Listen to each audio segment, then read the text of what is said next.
Welcome to our Cultivating Resilience Through Record Keeping webinar.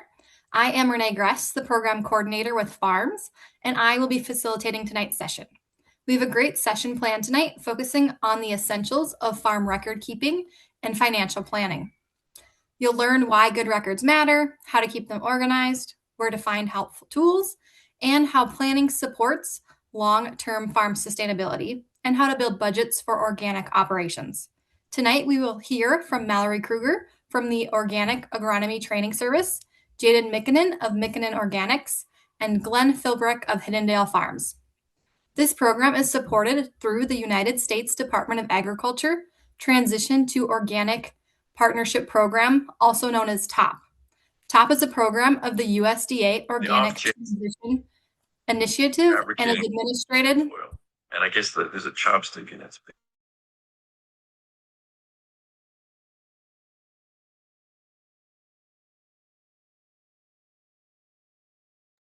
Renee, you're muted.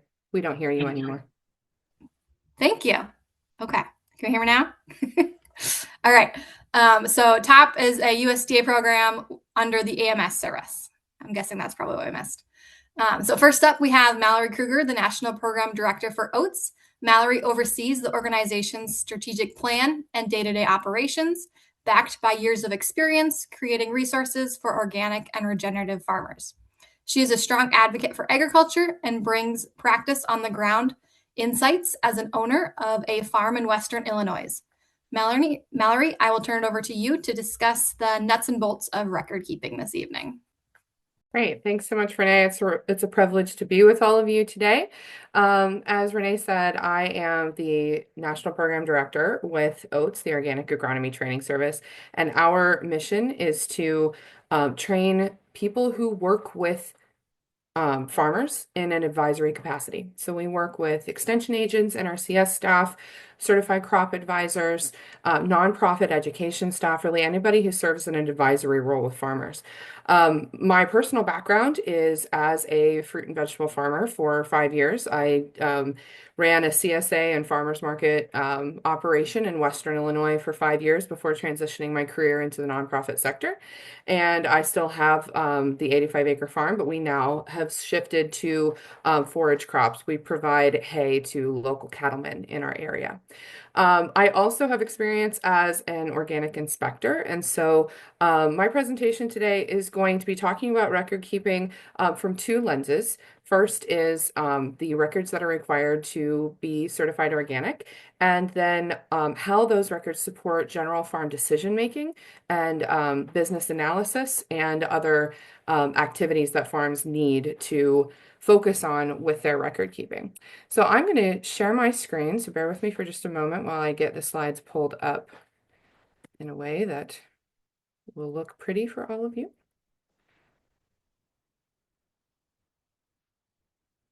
All right, so you should see record keeping for organic certification and farm decision making. All right, I see nods. Excellent. All right, so the National Organic Program is run by the USDA Agricultural Marketing Service, and it is governed by 7 CFR Part 205. So it's national regulations that govern the program. And those regulations require that all farms that are either certified organic or are exempted from certification because of selling less than $5,000 of agricultural products per year, but use the organic word in their marketing, all must keep the same records for audit by an inspector if necessary. And so kind of some of the big picture principles of organic record keeping is that it requires that the farm is able to trace all activities that happen at the field level and at the product level from seed to sale, essentially telling the full story of the crop. And because that the requirement is that you can tell the full story of the crop, it requires a very comprehensive record-keeping system.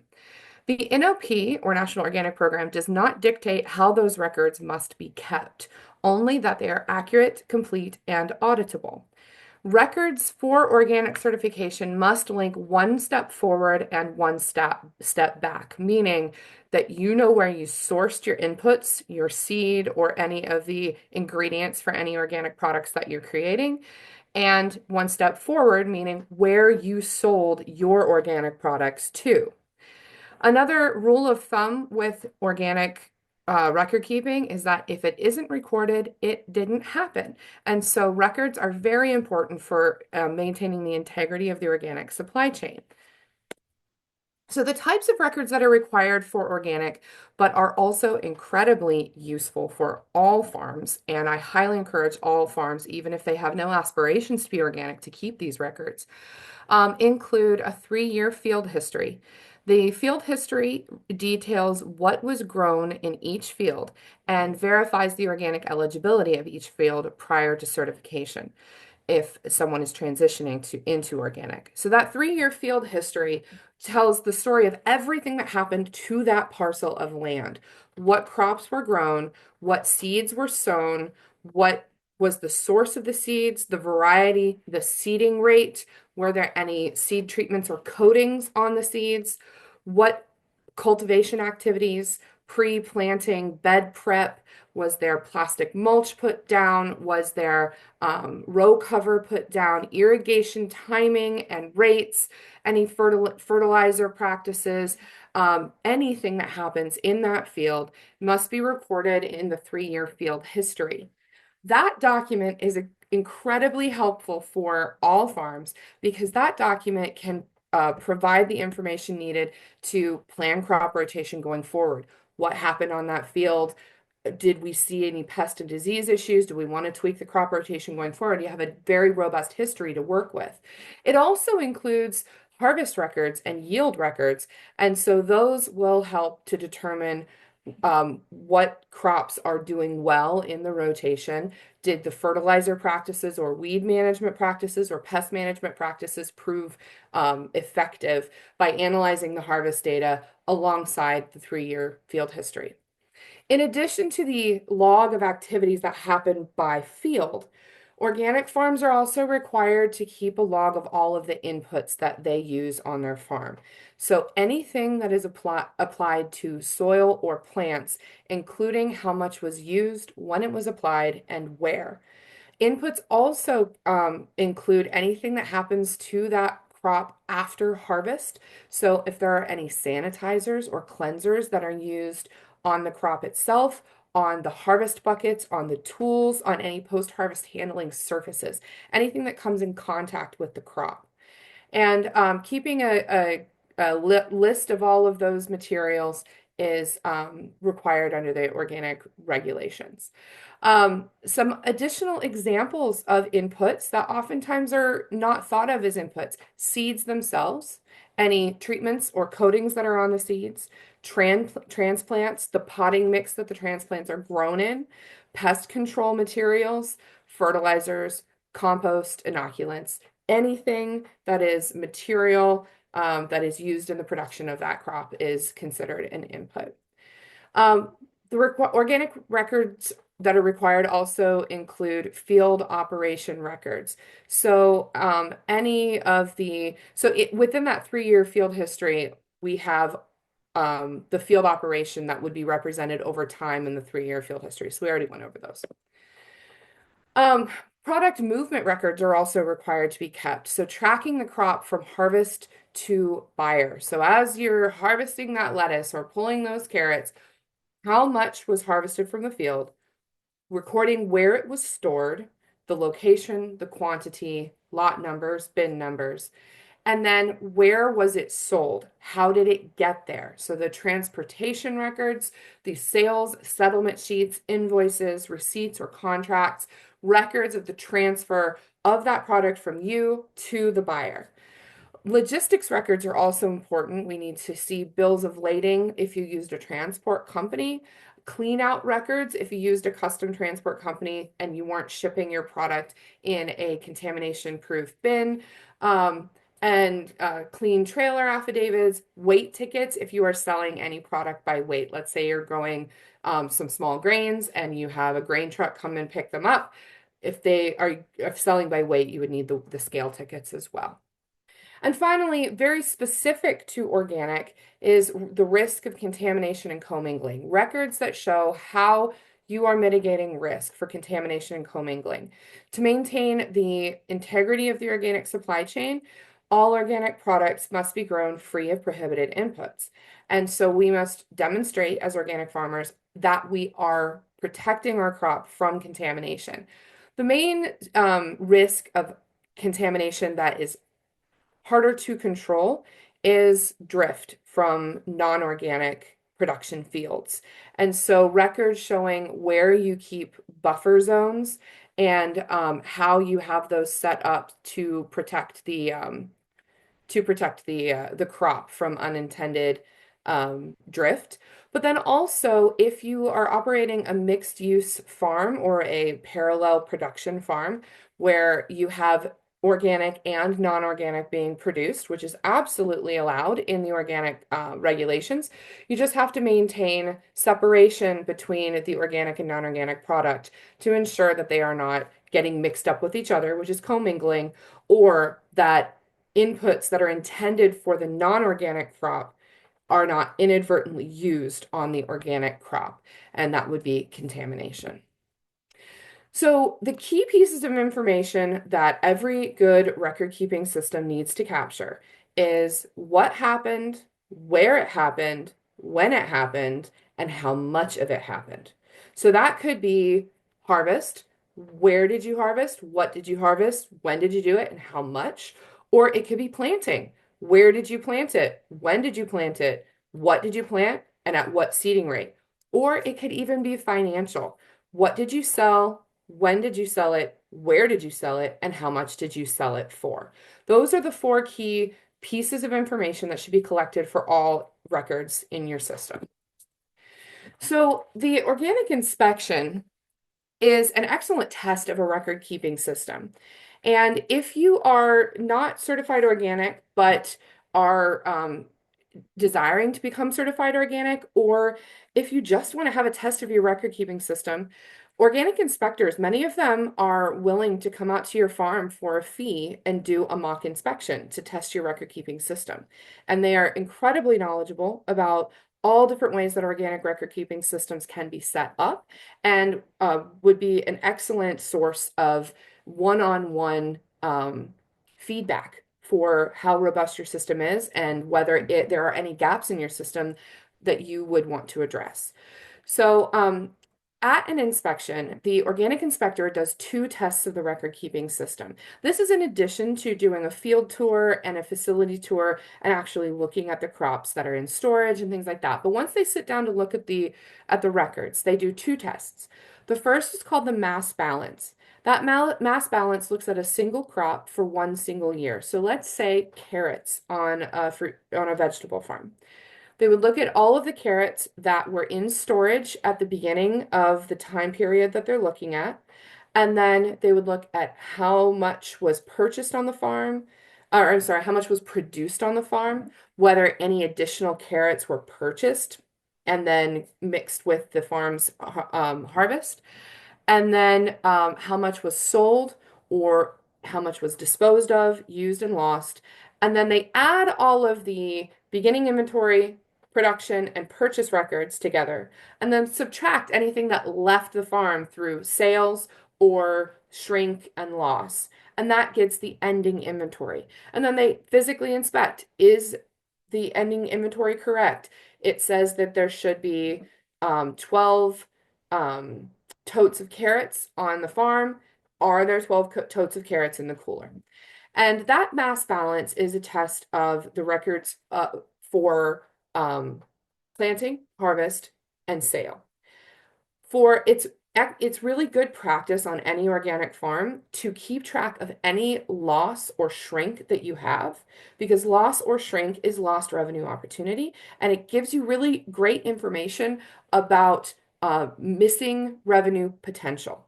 And so keeping track of that loss is one of the perks of using the organic or using record keeping systems that are designed to be compliant with organic regulations.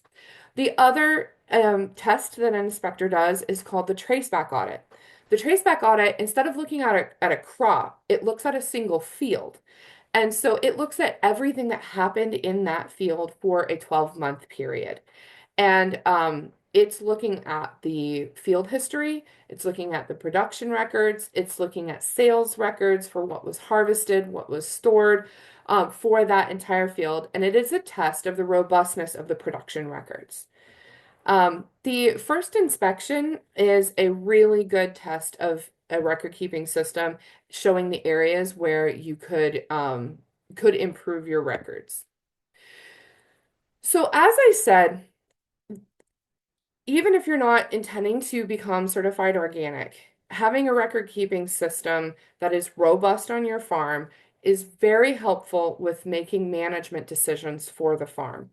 So the production records of what you grow and production areas where you may want to increase efficiency, yield, or quality, those production records are going to help you identify those areas. So like I talked about with loss or shrink. So let's say that you plant carrots, you have an excellent yield when you pull them out of the ground, but you are losing a lot of carrots before they get to market. By keeping the records, you're able to sit down in the off season and analyze, where did I have loss? Where did I have shrink? And then drill down into why. And then you can make better production decisions or storage or transportation decisions based on the records that you have available to you. Or you could see that your yield from a field was lower than expected. And because you have robust field history, you can analyze, was it pest pressure? Were you late getting your cover crop turned in and that created a problem for germination or something like that? So the production records are an excellent tool for making production decisions in subsequent years. The records that you keep are also useful for making business decisions. By keeping robust sales records, you are able to as well as robust purchasing records, you're able to identify what crops are your profit leaders, what crops are your loss leaders, and analyze where your market channels are performing well, and identify your cost of production. Being able to look at what you grow well, what sells well for you, and what you're able to grow at a cost-efficient price point is going to help you identify where your business can potentially grow and where you may find your niche for being a successful business in addition to being a successful producer. The record keeping system that you keep for organic is also incredibly useful for other purposes that are outside of just analyzing your business. For your annual IRS filings and taxes, for any health inspections that you may have from your local health department, for any food safety inspections you may need to go undertake, like a GAPS audit or a FSMA audit. Discussing potential lending opportunities with your local banker or FSA, and insurance, whether it is liability insurance purposes, business insurance, or potentially crop insurance. The records that you're keeping are incredibly useful for all of those use cases.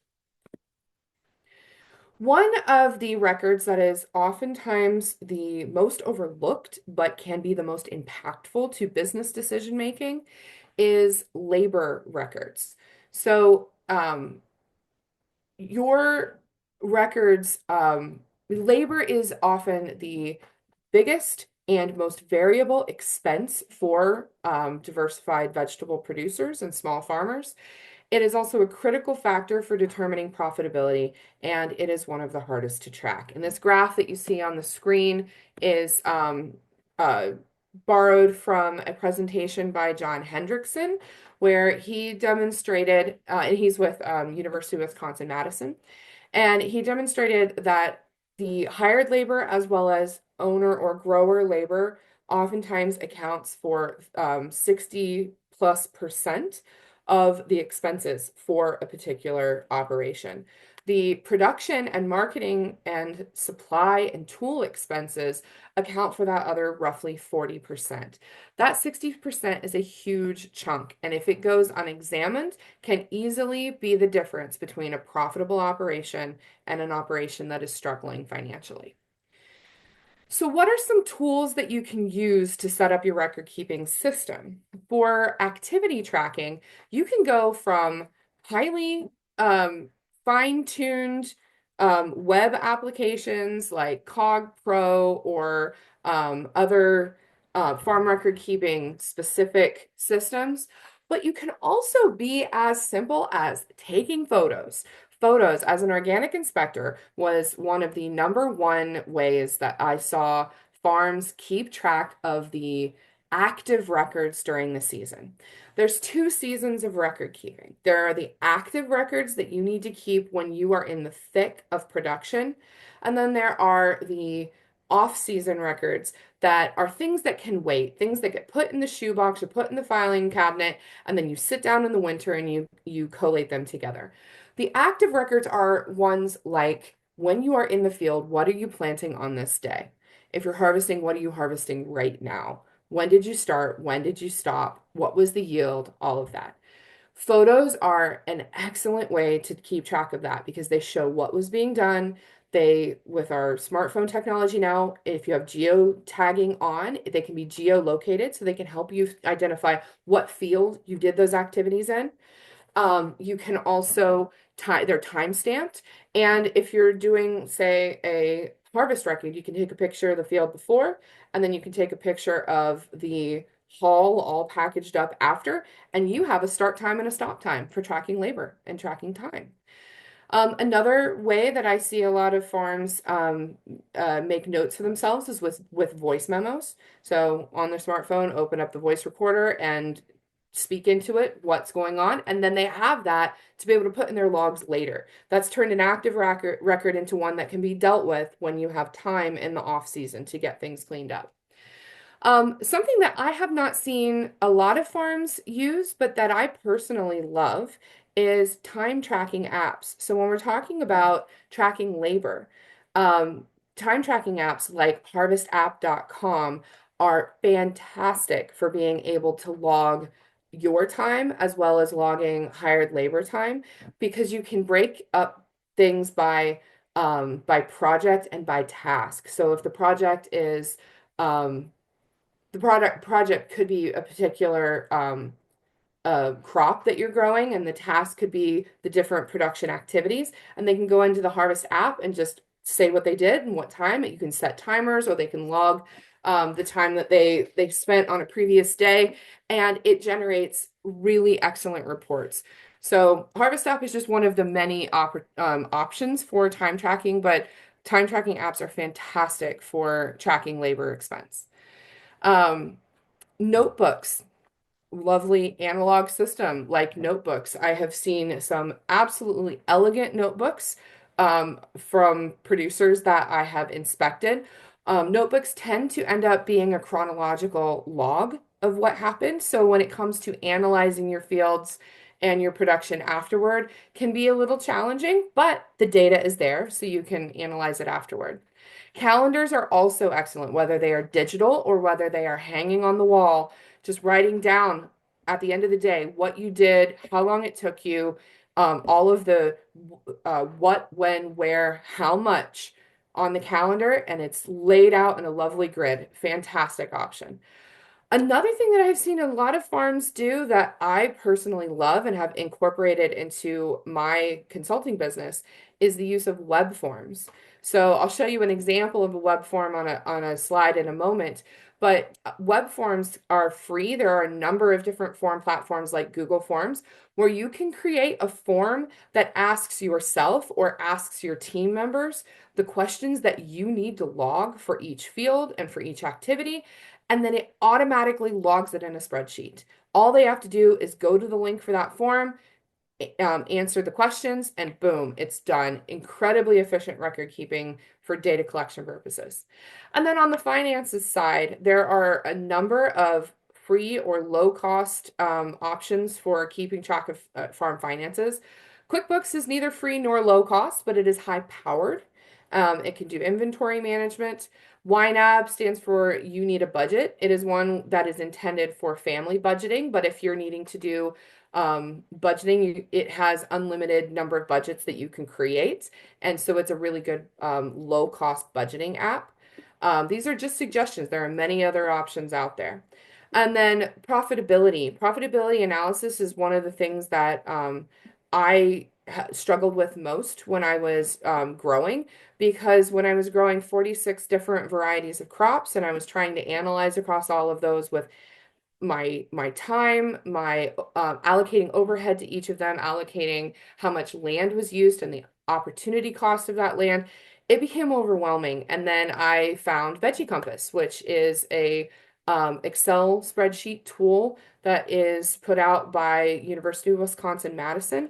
And I found it to be really helpful when it came to analyzing cost of production and identifying which of the crops that I was growing were actually profitable and which ones I was losing money on. And then I could make informed decisions rather than just gut decisions about what I should grow the next year. So here's an example of a very simple web form. This is also borrowed from John Hendrickson's slides, and John Hendrickson is the developer of Veggie Compass, and I'm a great admirer of his work. He's got a lot of different compass tools. So if you're a livestock farmer, there's livestock compass, there's dairy compass, there's small grain compass. He's put together a lot of profitability analysis tools that I think are really powerful. They can be challenging to work with because it's a lot of complex information, but are incredibly powerful for that winter bookkeeping analysis work for crop planning for the next year. But this is an example of a web form that is very simple. Who is the person? They tick the box next to their name, the date, the crop that they were working with, the activity that they did, and how much time. It can be that simple, or there could be another field for the quantity. And that would then, if it was using Google Forms or other free form platforms online, automatically logs all of that information into a spreadsheet, which can then be used for farm records later. This is a screen capture of Veggie Compass crop labor input section. So Veggie Compass is an Excel spreadsheet, has multiple tabs. You input a lot of information into it, and then it does calculations in the background and gives you metrics for analysis. And this is an example of how it lays out crop time. So if you did something like a web form or a time tracking app like Harvest, you would have all of the raw data that you would need to then be able to go to something like Veggie Compass, put in your actual farm data, and then see how that interplays with your yield and input costs and all of the other aspects of crop production when you're trying to calculate cost of production. And then Veggie Compass will spit out metrics that you can use to determine, are you making money on those carrots, or are the carrots a loss leader, and should you look at cutting them, reducing them, or does it make sense to have a loss leader of carrots because it is something that draws people to your CSA and therefore is something that helps further your marketing purposes. So finally, to wrap up my time here with you, just a couple of words of wisdom from the field, so to speak, as a as a organic inspector. I haven't done inspections in a couple years, but I have intentions to do some more. So I'm just on pause. But anyway, so tips from an inspector. When you are setting up your record keeping system, look at how you already naturally want to document things and use that. Don't force yourself into a totally new system. Build on your existing habits. One of the things that I tripped over a lot when I was farming, and I have seen it happen time and time again as an inspector, is that I got lofty ideas about how detailed I needed to be with my records. And then I tried to over-engineer an overly elegant system that went completely against my natural habits. And I ended up not following through. And it wasn't until I started to look at what my natural habits are and then find ways to work within those to capture the information that I needed that I started to become more successful at capturing the data that was actually useful to my farm.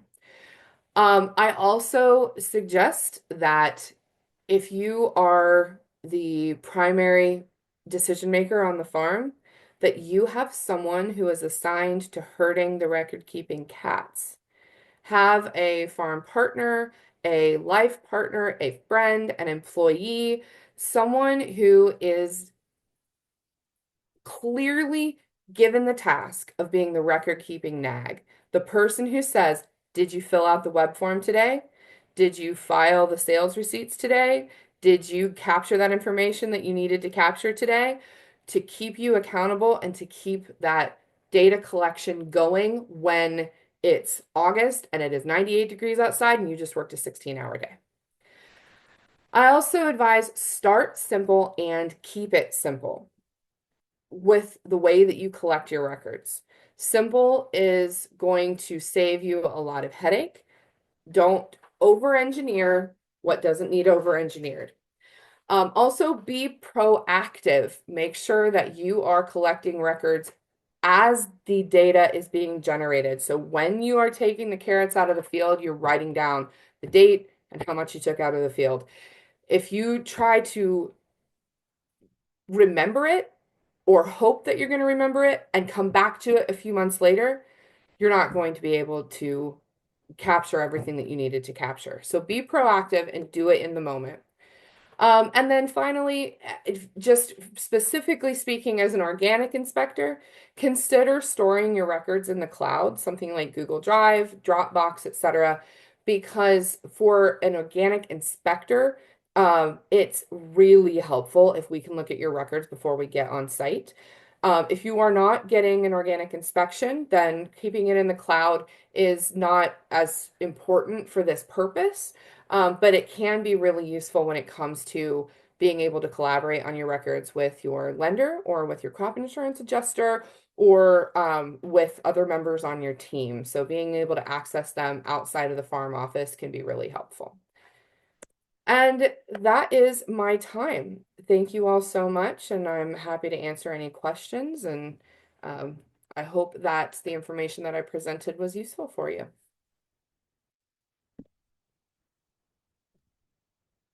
Thank you, Mallory. If anyone has any questions, feel free to put them in the chat or unmute if you are able to.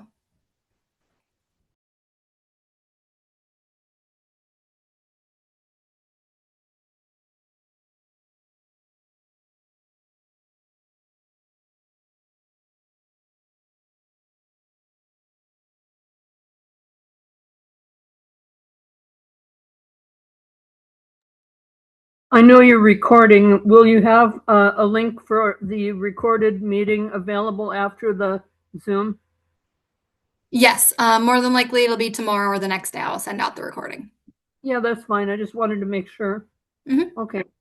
And printed material of somebody's presentation, is that available like in a slide format or something, or PDF? Yeah, as long as Mallory's okay with it, we'll share her slides as well. Perfect. In that email.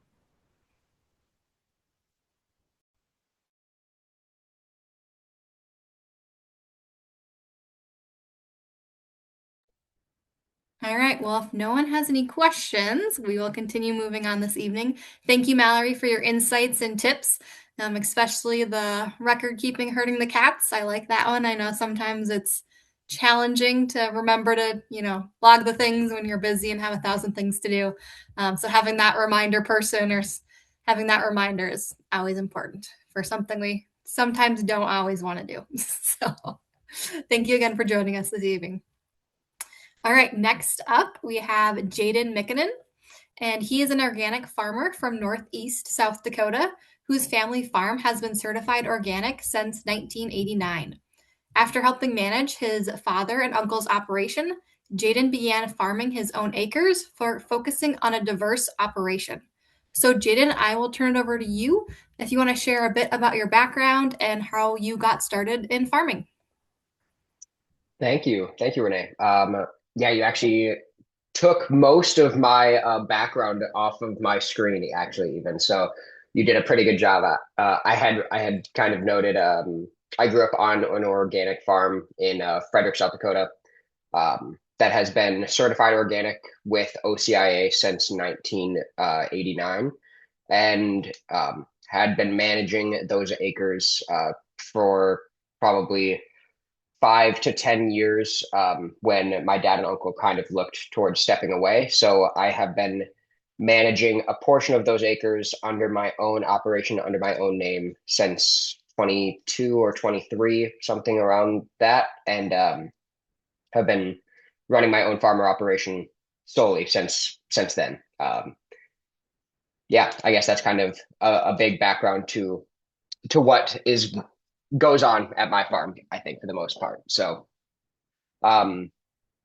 did you just want me to run down this list, Renee, or what was your plan for me exactly? Yeah, if you want to go through it, that's fine.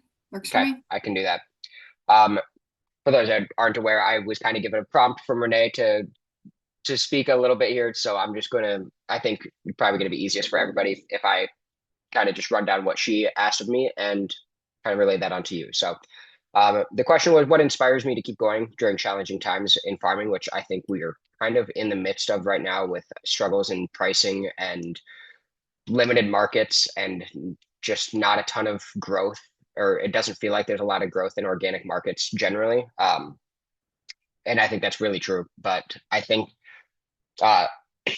being able to raise an organic crop in general is fulfilling in itself, and being able to raise crops, whether they are organic or conventional or really anything, but being able to be successful in that is a pretty, is a feat in and of itself. So being able to farm my own acres is a pretty massive part of my operation and my desire to keep doing it, and being able for the people after me, whether it be my nieces and nephews or whomever, to continue farming on my ground. That would be, a success in my operation, in my eyes. So that's what kind of keeps me going, I guess.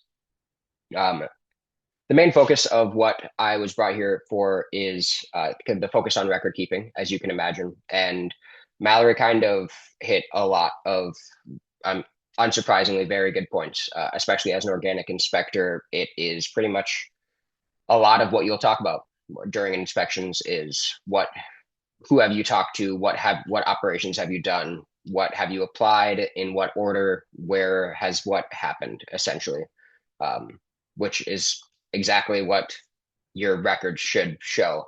The question that was posed to me is, what records do I consider essential for every farm to keep, whether it be organic or conventional, and how do detailed records support better decision making? And what OCIA or any organic certification agency will request of you is basically what you should be keeping anyway. They have maybe a couple more steps and a couple more hoops that you would have to take, but I think for most of what they ask, they're just records that you should have. A lot of what they ask is fertilizer application dates and rates, seed planting dates and rates, inoculation amounts and dates, if any field pass, whether it be cultivation, tillage, cuttings, or anything, harvest dates, yield data, moisture, yield or harvest moisture, are all data that OCIA or any certification agency is going to require. And I think every single one of those data points are as important as the one before it. One that wasn't mentioned prior, but I personally really like to keep, is rainfall data. That's easy for me. My farm is all pretty located amongst one area, so I can just have a rain gauge in one area and take those readings every time we get 500ths or greater. I normally go even less than that, but being able to look back upon years and say, we noticed a decrease in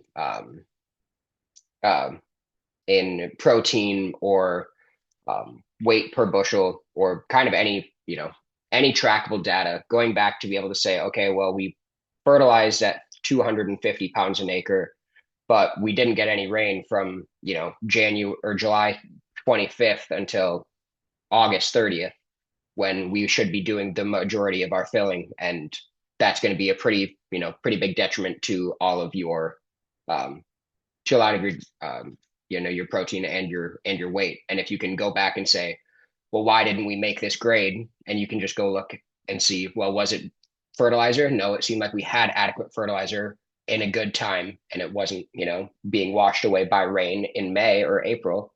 Then we should have good fertilizer or good weights. So maybe this big stretch without rain towards the end of the season was a contributor. So one thing that wasn't mentioned, like I said, was rainfall. And I think that's a really big thing to keep track of. Just another great piece of data to hold on to. But all data is good data, regardless of if you use it or if it feels useful, because there's always a time where it might be useful for some reason or another. If anybody has any questions at any point, feel free to jump in. I don't mind stopping for a little pause every now and then. I'm not a big fan of talking nonstop. So one of the hurdles that Mallory touched on was the difficulty of actually tracking, how do you get people or yourself to, stay on top of and, make your notes. That I think you have to kind of do it.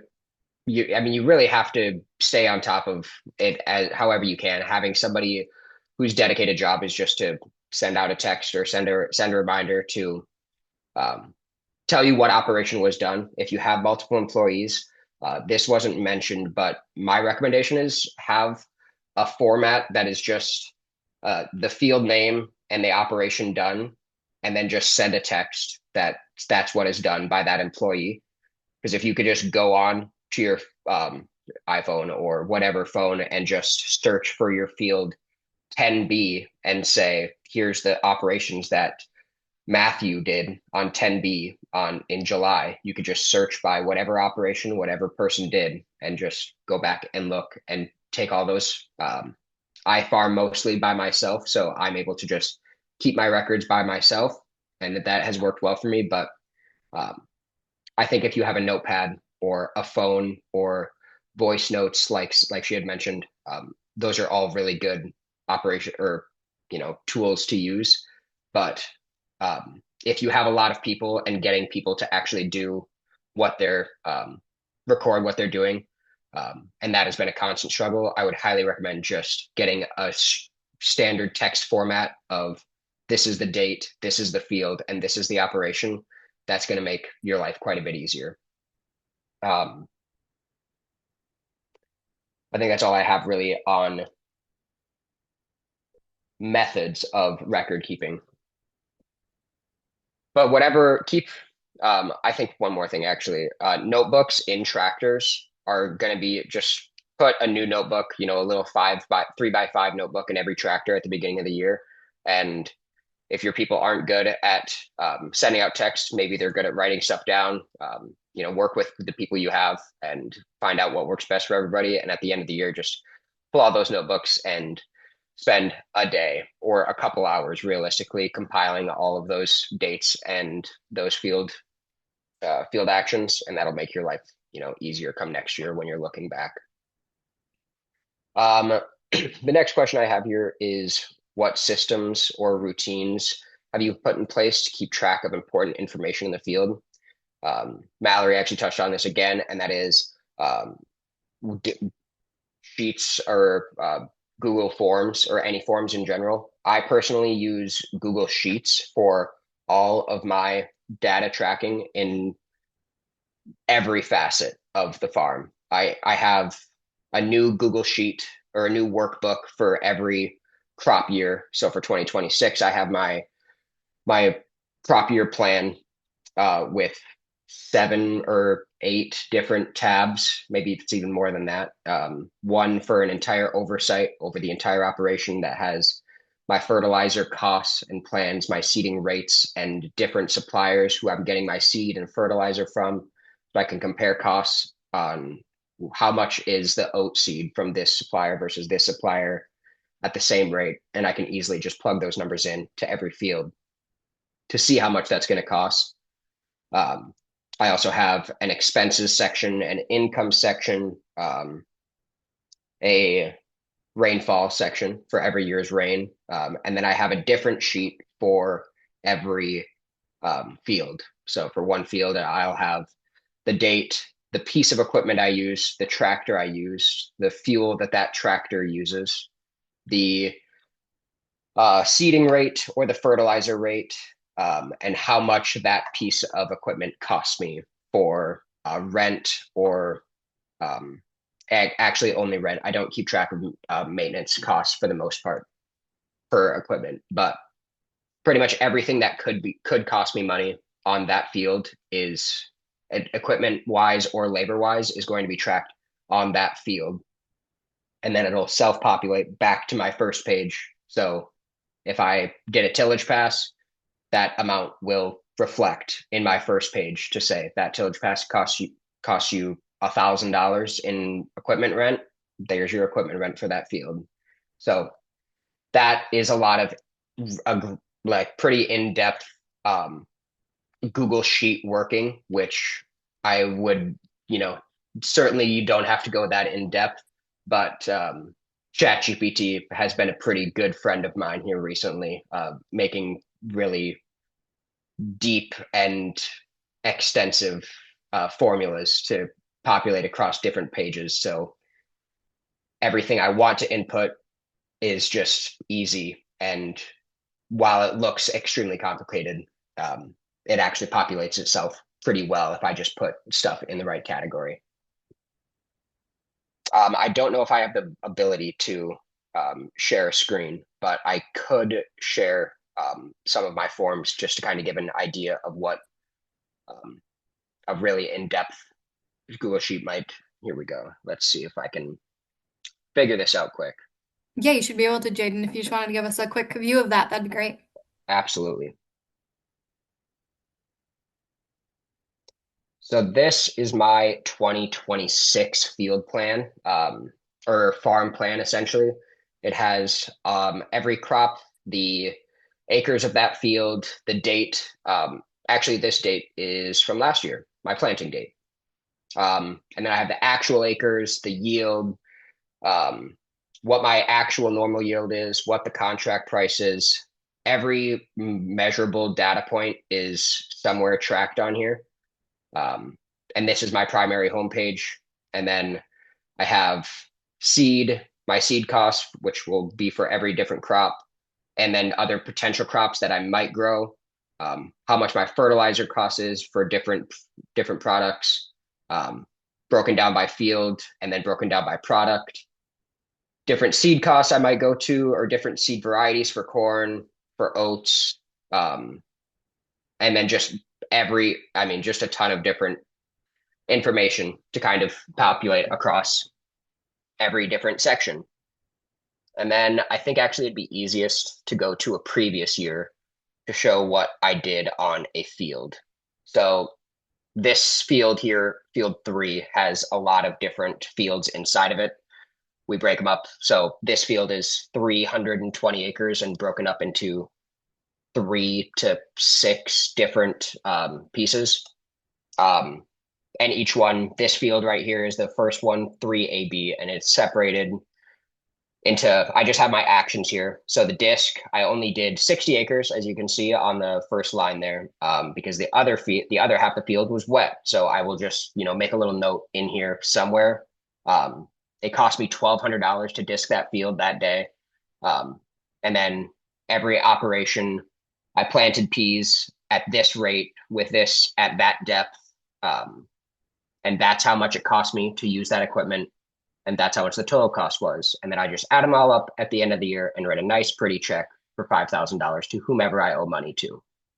But that's pretty much what goes on for every field. I have the combine yield, and then the combine rent, whatever I would have to rent for, pretty much anything, like, and then the total gallons of fuel used, so I know what my other costs are associated with it. Again, there's a lot of data in here that maybe is or isn't necessary for you and your operation, but there's just a lot that can be really useful. So it's a lot of what I like to use. I mean, at the beginning of the year, there's nothing in any of these, which is a nice, I enjoy those days when it's just clean and I don't have to worry about anything. But I think this is a really good, I actually think I'm going to bring up, I want to show you what this used to look like, actually, because this is year 5 of me using Google Sheets, I think. And this is year 1, I believe. So this is just the date I planted it, the seeding rate that I got off of it, or I put to it, and the crop. So that's pretty much it, without much other data. I do have the actual field by field information to know what piece of equipment I used, what the seeding rate was. But here I don't even have the harvest data. I don't even know what I got off of that field that year. So it looks like that's, yeah. So that's what changes from 2022 to 2025 and 6. There's a lot of, you start to learn how it makes your operation, fit a little bit better. But I think that's a pretty good side-by-side comparison of what this field looked like then versus, I guess I deleted the old one, but then versus now. Can I ask you a question real quick? Absolutely. That more advanced spreadsheet, how long did it take you to set that up? And does that save you long-term time in record keeping? It took me, let's see, that first one was in 22 and this one is now. So that took me probably 3 years. 3 years to get fully set up. I think it does save me time in the end. I also really enjoy messing with it and making it more usable. So the data isn't quite as complicated, it's easier to see and absorb for me. It did take a long time to get working, but I think it also, I mean, it's tough to say because in the middle of the year, I might play with this sheet for, 2 hours or, maybe 2 hours a month even. Like I really don't go in there too often except to write down what I did in a field. So I don't really use it much in the crop season, aside for writing down applications. But outside of the year, I use it to quite a bit for tax reasons and expenses and rainfall. And it does take a lot of time to get to that point. But starting from where I was in 22, I would say it's a week or two probably of work to get. I think the difficulty is figuring out what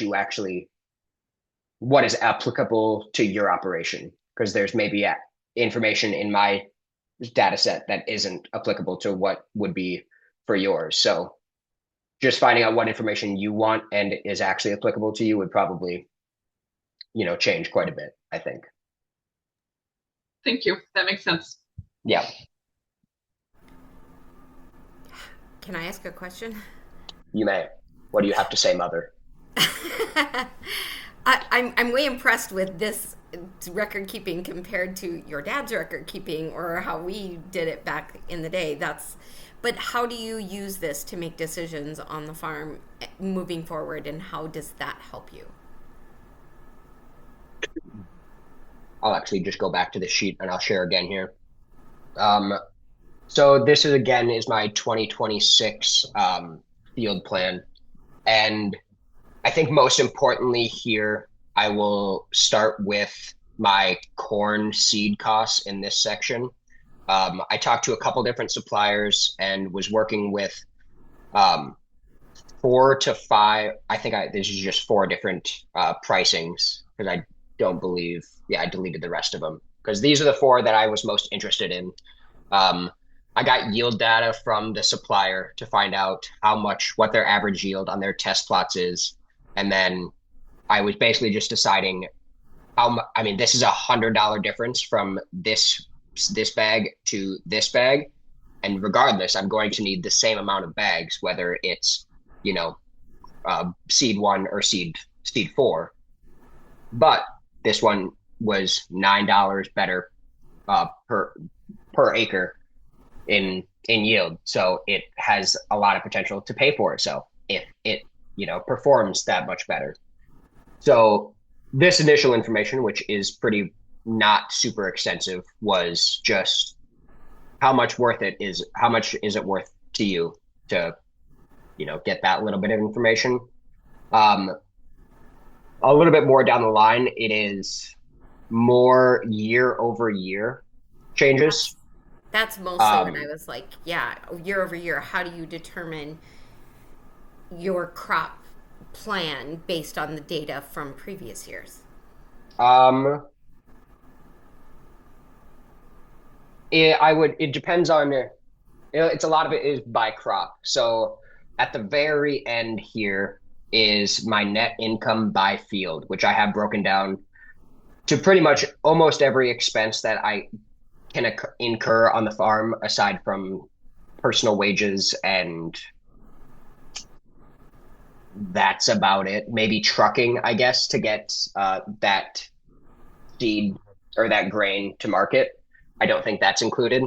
But for the most part, this column right here is going to tell me pretty much everything. As you can see, it's not telling me anything right now because there's a lot of errors across this because I haven't done anything and there's no data to be had. But it did, in fact, change my mind quite a bit this year, where I can say, I think right down here, I have my buckwheat. Buckwheat is in my 2026 field plan, but if you look at all my crops over here, it is nowhere to be found. I looked at my 2024 and 2025 crop years, and each year buckwheat was one of my lower performing net income crops. And even though I really like to grow it and it does really good for my ground, really good on my ground, it just doesn't pay that well. So I can look over year and say, I enjoy this crop, but it doesn't make me very much money. Let me try something else for a year or two, see how that goes, see if I can make money doing something else, and I don't go mean that to route. dominate. Can I follow up on that? When you say it's really good for your ground, like alfalfa is really good for the ground too, it may not make you much. So how do you factor in a crop like buckwheat or alfalfa that might be good for your ground but doesn't yield you as much monetarily at that moment, but it might more long term? Staying on buckwheat specifically, I have seen a nitrogen increase the year following buckwheat.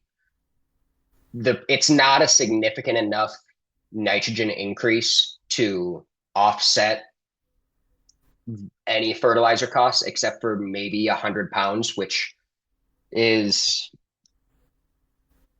about $30. About $30 an acre. Yeah, about $30 an acre. And even then, that's on the high side of what I would adjust on a fertilizer application, but based off of last year's buckwheat crop. So that's probably the biggest change, I would guess. Okay. Is there more of your question that I wasn't answering? No, that's exactly what I was trying to figure out. Like, how do you use the data to make decisions? And even like, okay, buckwheat isn't as good, but it's good for my ground, but it's only $30 good, so it's still not good enough. That kind of, but being able to pull that kind of data from having this kind of information is. Yeah. You can kind of see it here, although there's not any data because this is my first year with alfalfa. There is no APH. This is just rented ground. I have it subletted right now, And this number will basically be 0 or in the red for the next 3 years. Like, it's not going to make me any money. I'm losing a little bit on rent, but the net gain I should get from having this alfalfa theoretically should offset that money that I will lose in the next couple of years by not growing anything on it. But I could go back 2 years and look at a piece of fallow ground that I grew nothing on and just tilled it to get to reduce our weed pressure, which is what we have done or my dad and uncle had done in the past. I could see I lost significantly more than I will lose each one of these years on alfalfa. And the net gain in the short term after those years wasn't significant enough to make that difference. So I'm now searching for a new weed mitigation method that is alfalfa instead of the fallow that they had used in the past, because it's too expensive for me to not grow a crop rather than taking that off year to grow nothing or grow alfalfa. Basically, those are the options in my mind. I hope that was helpful to other people. I could have called him and asked him those things and talked over dinner, but I thought it might be helpful for you all too, and I was genuinely interested. If anybody else doesn't have questions about this workbook, I can kind of move on and continue to run down some questions here. I guess actually, another 1 second here. I want to check because I'm happy to share a lot of information here. There's just some information that I don't particularly want to share with the world, but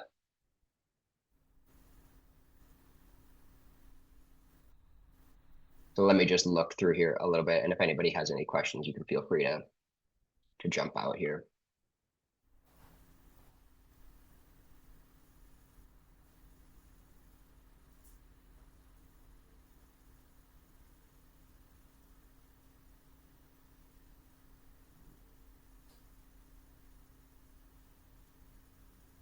I'll go back to another one of my record keeping documents here.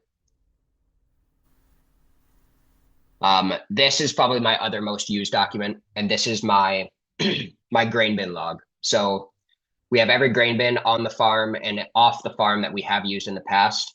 And then so let's say this is my grain bin that stored corn this past year. This is the field that it came off of, which is 5AB, the name of the field. That's the date that I started harvesting. That is the crop, and that is every load that went into that bin, approximated, and then the rolling total of, this is the time it went in. That's just a little extra note for me because it gets confusing with a lot of loads, and especially on corn. That was the easiest way to not lose track. But that is my total number of bushels I put in this bin specifically. And then I can go back to, here's my 2025, my bin 11. I still have around 2,500 left in the bin. And then there is, or about 4,000 left in the bin, and I've sold about 2,500 of it. Yes, that sounds about right. Oh, wait, no, never mind. Yeah, that's right. Never mind. Getting mixed up on my own numbers. But that's for every bin. Which you'll also need to have is a bin record of where crops went to and went into. So having some record of that is also required by your certifier, but this is just how I do it on my operation. And then I have all of my records for the entire year here, which is what crop went into what bin, which is, let's say mustard was grown or was actually shipped out of bin 7 to this buyer. That's your lot number, which you'll also need, and your bill of lading number. Those are the pounds, that's your dockage, and that's your net pounds. So all information that isn't necessary for your, or is somewhat necessary for your certifier and will be on a traceback or a mass balance. But this is just how I do it. So I can then go see exactly how many bushels, net bushels, not just gross that you put in a grain bin, but net bushels that you sold at the end of the year to see what you actually produced, instead of just guessing off of your bins, which, although you may be very accurate, we tend to have a little bit more dockage in our operations, and actually having those real numbers after the fact are going to make your life a little easier, in my opinion. And then I can also go back. I had a question from my insurance agent this last year saying, hey, do you have yield data for your hemp growing from 4 years ago? And I'm like, you know what? I know for a fact I do, because it is right here from 2022 and we sold it. And I'm like, I grew it in 2021 and I have every load from every crop year going back to the last 5 years. So if I have any questions about, and then I also keep track of how much trucking was for each one of those, which is a real painful section. And I would just tell you to stay away from that if you can, because those numbers hurt a lot. But those are my two most used workbooks, is my 2020 or my field work for that current year, and then my bin logs for every year going back.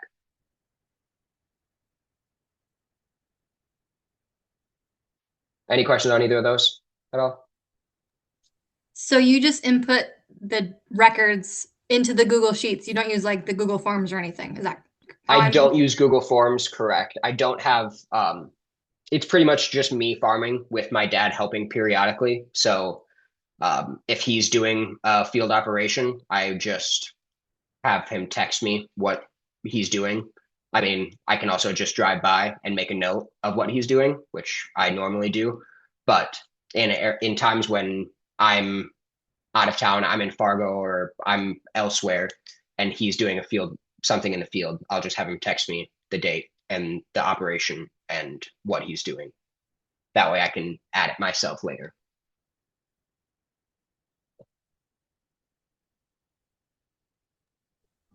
I have to say, both the text message thing and the pictures thing was like one of those dumb, easy things. That was kind of like an aha moment for me. A picture has a date. It's easy to do it at the beginning and the end, and that's also your timestamp. And same thing with text message. Doesn't have to be anything difficult, just a text message. Mm-hmm. Yeah, don't have to get too in depth with it, especially with how easy searching is on our phones now. Yeah.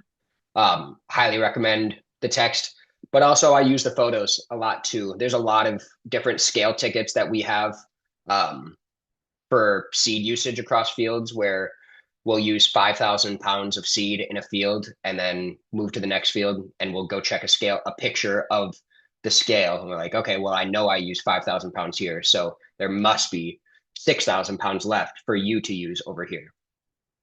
That's just a little inconvenient thing that me and my brother-in-law have, sharing an operation, kind of. That might not be applicable, but photos, I don't think I mentioned too much, but photos are pretty huge and should be utilized as well. Because like you said, they have timestamps and they have location data associated with it. Let me look through some of these questions here. So I think I've kind of answered a lot of that with the going through my actual forms. What records or data have been the most valuable to me? I don't know about most useful necessarily. Tell you what, I like to watch my equipment costs go down. If I went through my last 4 years of one of those columns on my Google sheet is equipment cost by field, and each year I'm getting that to drop by about, I think it started around a little over 60 grand, and it probably could have been closer to 70 grand. And it's down to 30 probably in 2 years. So that has been just going through each sheet and seeing, okay, well, I know I spend $5,000 a year on tillage, or $7,000 a year on tillage, and it costs me $4,000 a year to run this tractor. I'm like, okay, well, I can buy a disc or a chisel plow for $6,000, and I can basically cut my costs in half or buy a tractor, or cut it finding however I can cut costs the most to make the biggest difference in my yearly P&L has been the biggest probably help to me. especially with going field by field and implement by implement and just knowing how much each pass cost me. So the equipment cost, surprisingly, I think has been the most useful and the most valuable to my bottom line and my operation in general. And the next, there's just a couple of more here, so I'm not going to take too much more time, I don't think. I said, how frequently do you dedicate time to business planning, and what strategies help you to stay on track and meet these planning deadlines? I don't necessarily dedicate specific time slots to doing business plans. I think do the springtime and early, like midwinter, when you're just stuck inside, not doing anything, I just kind of have to force myself to do it, or I am lucky enough to do it, I guess you could say. So I don't actually have great strategies on dedicating time. If it's something you really struggle with, I think you should take your Wednesday morning, or dedicate one day of your week to go through your logbooks to say you did all these operations, or go through your texts and say each one of these people did all these operations. Especially if you have a lot of fields. I'm lucky that I have a pretty small operation and I can manage all of my stuff pretty easily. But if you have 5, 6, 10 employees amongst 40 fields, you're going to need that to dedicate that 2-3 hours every Wednesday at least, probably, to go through each of those texts and make sure you're getting all of your information in one spot that's easily readable. Otherwise, you're just going to end up in November with 20,000 texts and 400 photos, and it'll be March before you get to it, probably. So dedicate a little bit of time every week. If you have a pretty large operation, if you're able to do everything by yourself just at home, I think you can probably get away with. I mean, if I'm in a field doing some cultivation, I just go onto my Google Sheet and just go onto my field and say, I'm using, a 183 case cultivator, using a 5-tine with this tractor, with this many hours on this date, and it's done, and I don't have to worry about it again. But like I said, if you have other people, probably spend at least a couple hours a week, dedicated to filling out whatever forms or whatever sheets you have. One of the last questions here: how do you decide who should be involved in your planning process, such as lenders, family members, or employees, and how do you communicate those plans and decisions with them? That's a pretty tricky question, because I don't let a whole lot of people into my forms or my sheets generally. If lenders, unfortunately, you don't have much of a choice. They kind of need to see if you're not farming with your own money, if you're getting loans every year, you're going to need to share some of your information, and probably put all of that entire slew of information that I had into a much more digestible format, and that is a little bit time consuming as well. So lenders, unfortunately, I don't think most of us in the agricultural community have much of a choice on who gets to see what. And same with your certifier. Your certifier it's going to be a lot easier for them to just be able to look at everything you have. And if you're an inspector, you are not allowed to repeat any of the numbers that come off of my farm.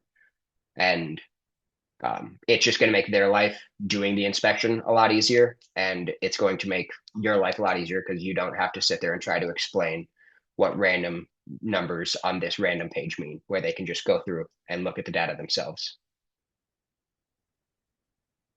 Any resources, training, or organizations that have been especially helpful in supporting your business planning? The way I do my business planning is pretty much exclusively on Google Sheets, and I don't want to, push too many people to, be big lovers of Google, but they created a pretty good product here that populates pretty well across all of their different methods or all of their different formats. So unfortunately, I'd love to shout out Google, in this on this question, which hurts a little bit, but they've done a good job and when I have needed it here. And I think that's kind of all I have amongst these sets of questions, unless anybody has something for me here.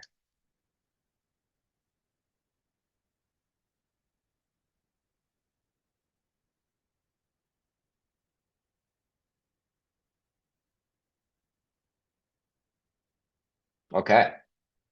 Well, if anybody has anything, Renee, I'm sure you feel free to put my email in your follow-up. If anybody has any direct questions that they would like to, ask me, I'm happy to help if I can. If you need help trying to set up a Google Sheet, if that's something that you would like to do, I have some time here before we start really getting into the farming season. Before we all jumped in here, I think we're getting a foot of snow this week, so I'll probably have some free time sitting inside my house. So if anybody has any questions, I'd be happy to try to help if I am any way capable. Thank you so much, Jayden, and thank you for showing us those sheets. Sometimes just seeing how someone else lays out all the records and all the data just really helps spark like what you can do on your operation. So we appreciate you 100%. sharing that information with us. Yeah, absolutely. Does anyone else have any questions for either Mallory or Jayden this evening?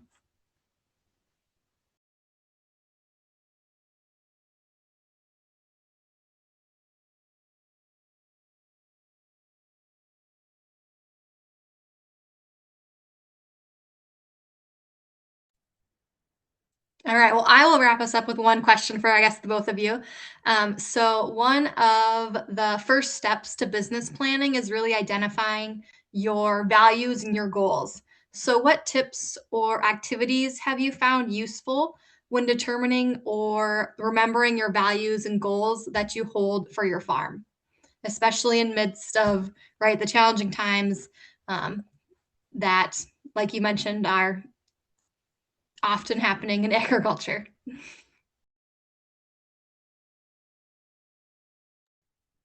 That's I think a challenging question to answer concisely for sure. I think the goals being successful and being profitable is one of the real challenges, I think, in agriculture right now. I mean, as we see a lot of departure from farming, especially, I think a goal of being profitable should be it shouldn't be as difficult to attain as it is, but unfortunately that's the reality we're in this year. But I think being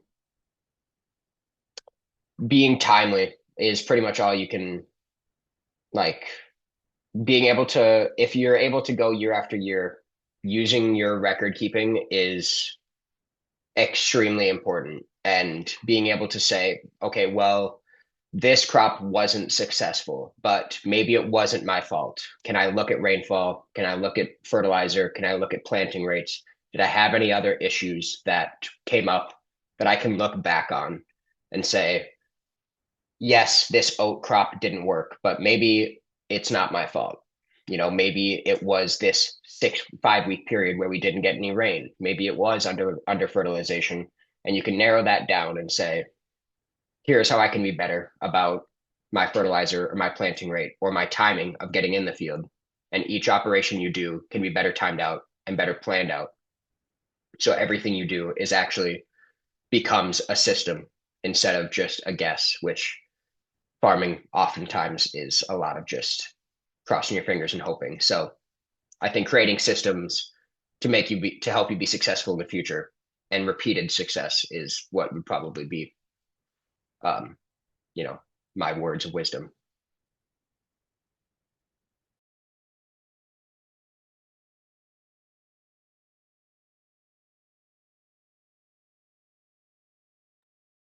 Appreciate that. Mallory, do you have anything else you'd like to add before we wrap up this evening?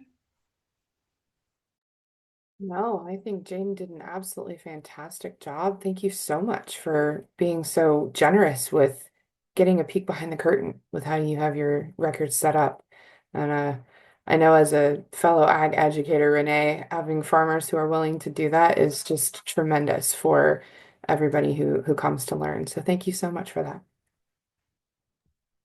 Absolutely. Happy to share with everybody a little bit. It is a passion project, some might even say, this Google sheet of mine. So being able to share a little bit is, although it is peek behind the curtain, it's cool to, see what you can really do with with the tools here. Yeah, absolutely. Well, thank you both. I don't see any other questions here in the chat, but thank you for sharing your knowledge, your expertise, and your experience with us this evening. We hope tonight's discussion gave everyone some practical tools and encouragement as you move forward in your organic transition and certification journey and just farming in general. And so we have compiled a list of resources to help you along the way.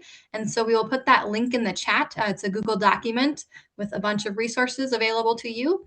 And we will also send that document out with the email along with the webinar recording and the slides from this evening to everyone who registered. So you'll be getting that in your email, hopefully by the end of the week. But we just also wanted to thank you all for being here and for the work that you do every day to steward your land and communities. We look forward to seeing you at future FARRMS events. And with that, have a great rest of your evening. And if you are in the snowfall area, stay safe, stay home, and hopefully you don't get as much as they are predicting. Thanks, Renee. Thanks so Appreciate much. it.